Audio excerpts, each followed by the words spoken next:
my name is Hanya. I'm in 4K and I'm doing the STEM competition, which is water cycle in a bag.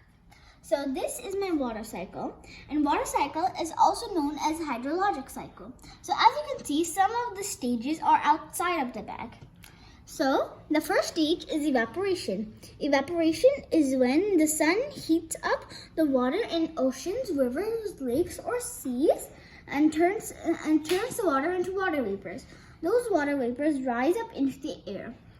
And this is called evaporation. And as you can see, there's a little steam over here on my bag. So this is evaporation. The next stage is condensation. Condensation is when the water vapors rise up into the air and begin to cool down. When they cool down, they become clouds.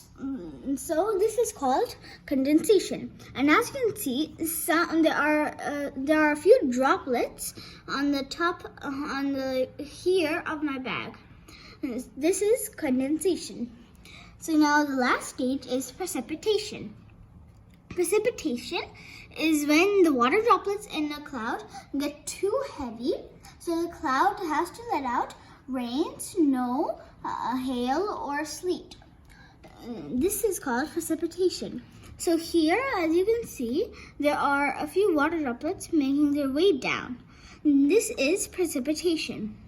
So now here are this is just the basic water cycle, but here are a few of these are the rest of the stages of the real water cycle. So now I'm going to explain the rest of the steps.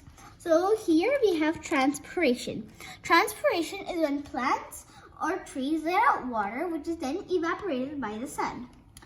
Next, we have sublimation. Sublimation is when snow directly turns into water vapors without turning into a liquid. So now we have transportation. Transportation is when the air current moves the clouds across the earth so it can rain elsewhere. So next, sometimes in cold weather, when the precipitation may turn into ice, or snow, or glaciers on land. Now we have snowmelt runoff.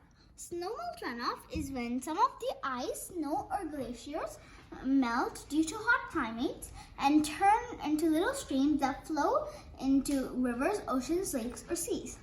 Surface flow. Surface flow is also called overland flow or surface runoff.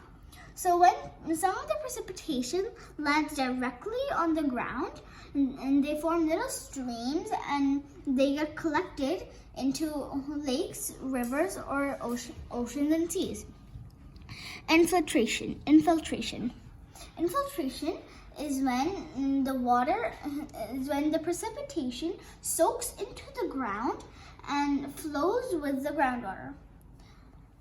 Percolation is when the water moves through the soil with the groundwater. Plant uptake is the last stage when some of the roots of the plant take up some of the groundwater, which is then used in the plant. This is the whole water cycle. Thank you.